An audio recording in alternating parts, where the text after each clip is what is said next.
Good afternoon, and thanks for joining us this afternoon for this webinar. My name is Andrea Blankenship, and I work at Sachse High School, where I serve as the I3. And joining me is Amy Davis, who serves as the I3 at Lakeview Centennial. I hope you'll look at the screen and follow us on Twitter. And as you're looking at the screen, please notice that Amy is moderating today, so please feel free to leave comments or ask any questions, and she would love to address those. So we're going to be talking about collaborating using the G Suite, excuse me, using the G Suite today.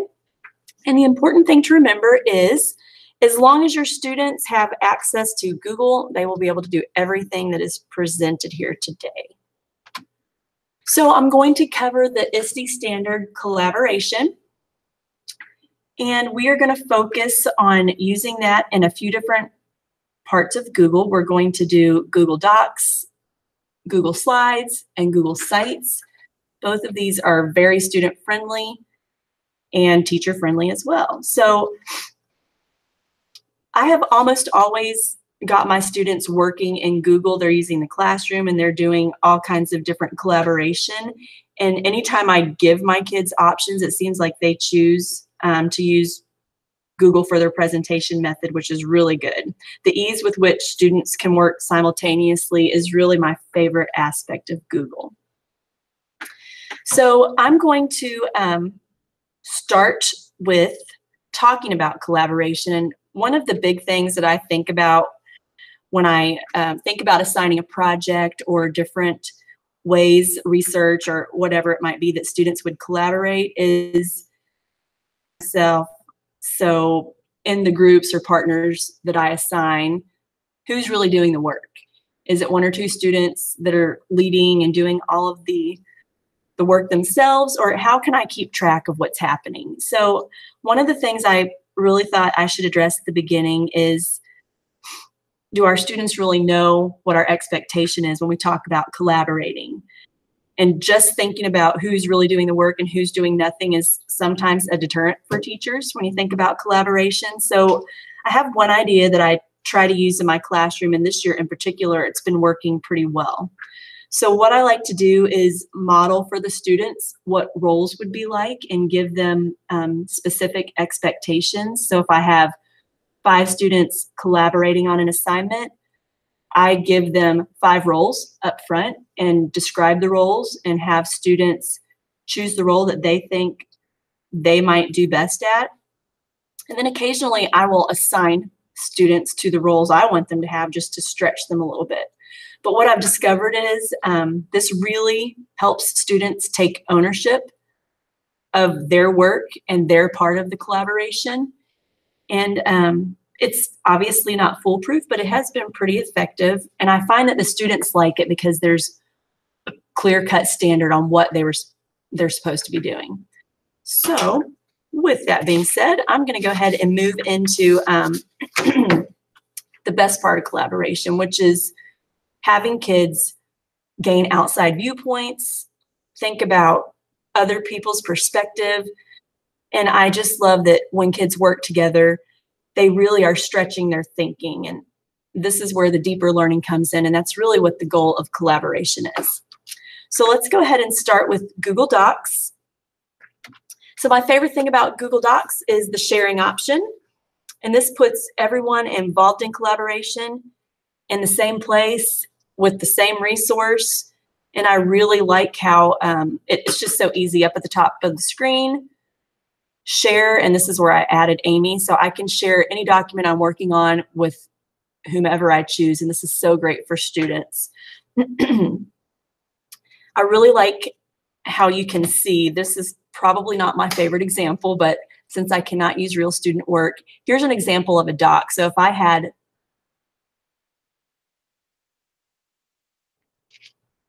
okay, let me just troubleshoot real quickly.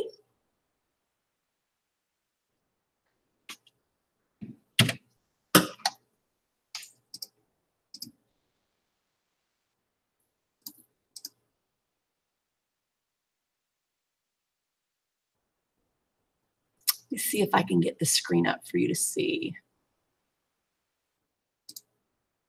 How is this? Okay, I'm going to backtrack just a tiny bit since my screens weren't in place.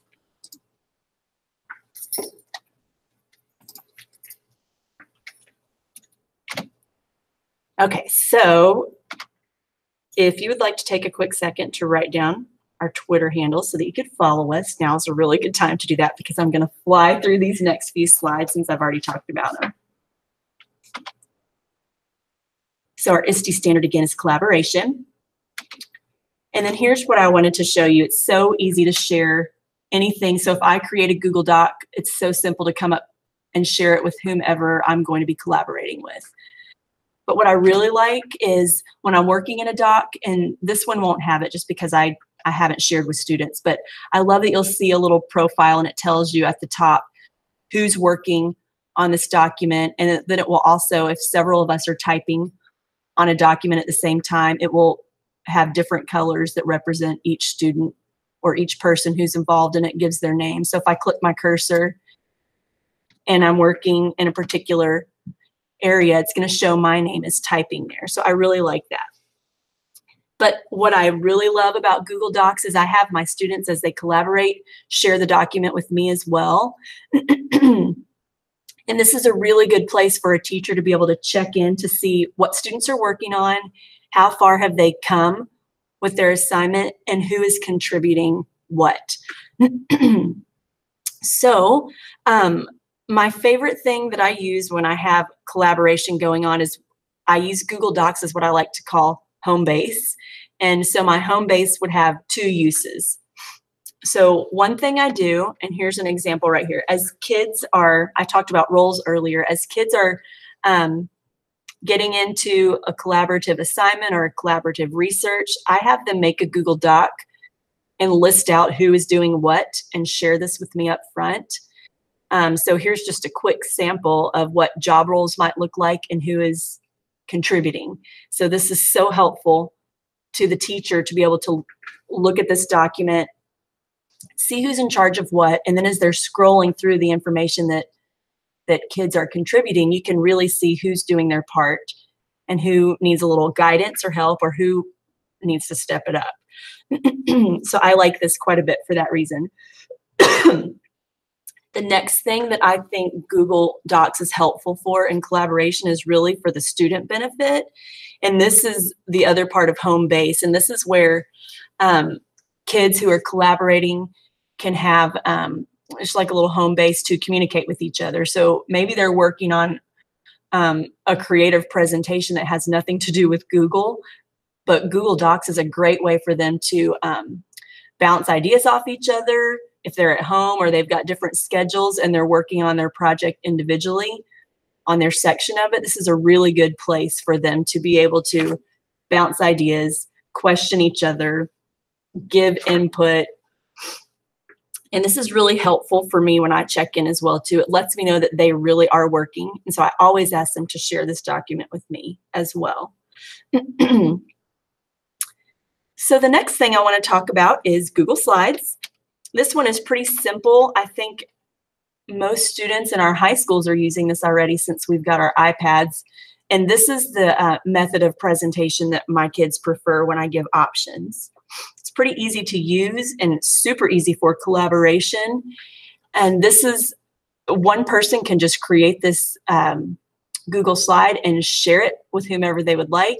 And so in my last sample, I showed how Amy had slides 1 through 6, and then the next student would have the next set of slides. So whoever creates the slide can just go ahead and create 21 slides up front, and then they know that they're responsible for working on theirs. I love that students can look at each other's slides and give input and help make corrections before a final copy is submitted.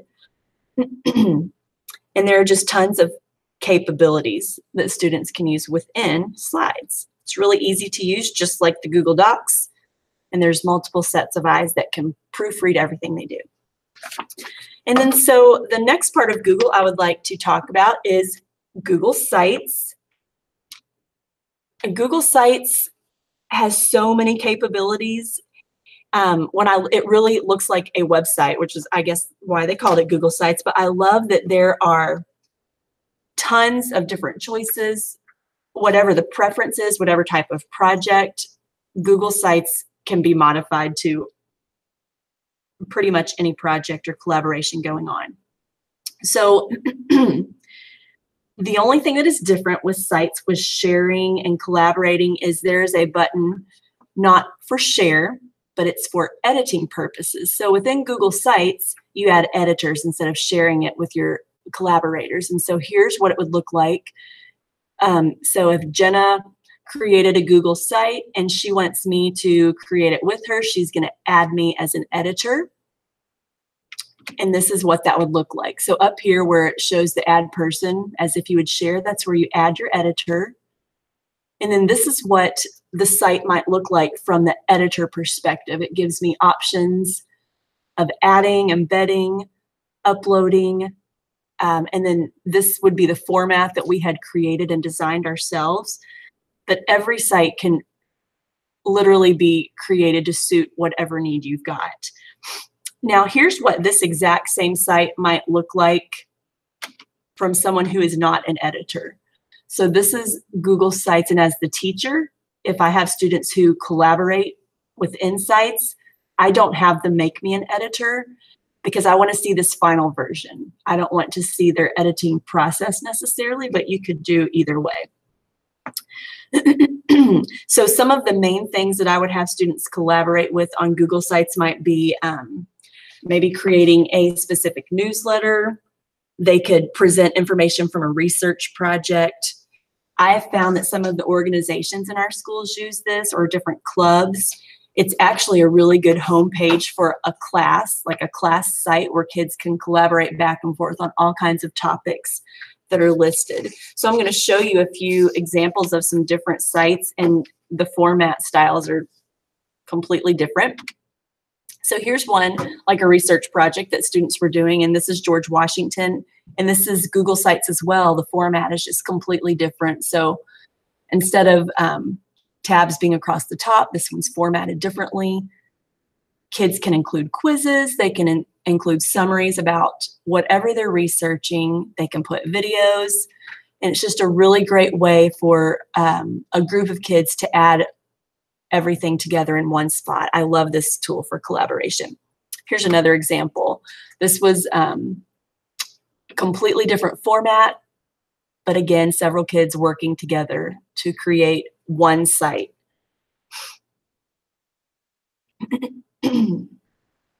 So once a student publishes a site, they are still free to go in if they are an editor and update and edit at any time, and then to just republish after they've made any changes. So this is just one of my favorite collaboration tools for students, I guess because of all of the options.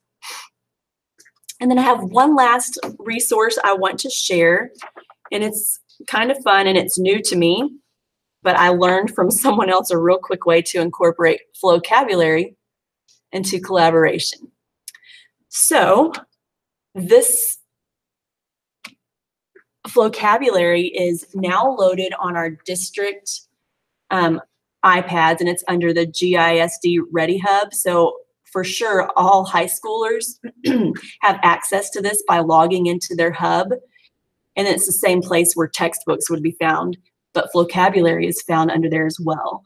And the great thing is the district has already preset and loaded, like my classes are loaded for me. And when I have kids log into Flocabulary through the GISD hub, my class is already loaded for them. So it's really easy at this point to access. And all they have to do is click on the little app, and then it brings them, their view is going to look a little bit different from mine, but it's pretty similar. It brings them to a screen like this. And then on the right side of the screen, instead of it showing my teacher view of my classes, it shows their classes and any assignments that have been posted. So one of the things that I thought was really fun and was taught to me was creating, if you're familiar with Flocabulary at all, it's where they teach through song, rap, lyrics, rhyming, and all kinds of just things to get kids' attention. It's pretty fun. So what I had my kids do was a little review of some of the terms we had worked on in my dollars and cents budgeting class. And I had them go I'll show you what their view would look like. So here's my classes. And it was super easy. All I do is click on the title of my class, and then I can add, there are hundreds of topics. I can add whatever topic I want them to be on, and I chose budgeting. And then within that budgeting, there are video lessons they can watch, vocabulary cards, read and respond, quiz, and create. And I want to show you the create portion today because this is where I had kids partnering and making some really neat little presentations. So it's called the Lyric Lab, and down here is that little create button, and it shows whatever lesson they're on. It gives them key vocabulary words that they have already learned. I do this collaboration bit at the end after I've had them review the lesson, watch it, and I've taught it in class. But I love that they can come in here, and at the bottom, they can go in and choose a beat, and there's multiple beats, songs, sounds. Some are real slow, some are pretty quick, but then your kids can come in here and make a rhyme. And I found that not too many are real brave and want to make their own and sing it out loud for the class. But if you give them a partner or a couple of kids, it's kind of like the shyness goes away, and it's just a really fun, quick review. It's a great little exit ticket if you've covered a topic that's in Flocabulary and you have your kids come in here. And so I had some really great outcomes when I did this. I just created a new one today, so hopefully budgeting will give me some really cool reviews. And I thought this was just a real quick way to assess their knowledge, but let them work together. So Flocabulary to me was really fun, and it was quick. I shared it in class and showed them how to do this in like 5 minutes time, and the kids just took off with it. So this would conclude all that I wanted to tell you about today in collaboration. And if you have got any questions, please feel free to leave them in the comments section.